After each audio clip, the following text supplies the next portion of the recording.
৯ August দুপুরে খুলনা সরকারি মৎস্যবীজ উৎপাদন খামার দখল করেন খুলনা বিশ্ববিদ্যালয়ের শিক্ষার্থীরা। এরপর থেকে বন্ধ খামারটির সব কার্যক্রম।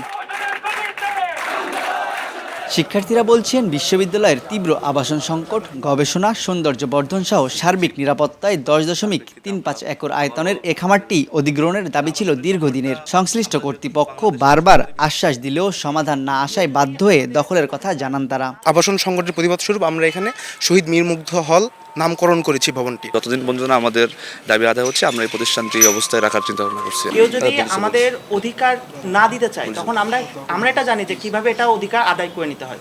এদিকে দখলের এমন ঘটনায় উদ্বেগ প্রকাশ করে নিন্দা জানিয়েছে খুলনা বিশ্ববিদ্যালয় alumni association, fish farm owners association of Bangladesh সহ বিভিন্ন সংগঠন। আর মৎস্য অধিদপ্তর বলছে, কোনো সরকারি দপ্তর এভাবে দখল করা অপরাধ। অত্যন্ত অপ্রীতিকর এবং এটা দেশের আইন শৃঙ্খলা কোনোভাবেই এটা যৌক্তিক নয়। আমাদের যারা চিংড়ি চাষি তারা অত্যন্ত শঙ্কিত অবস্থায় আছে।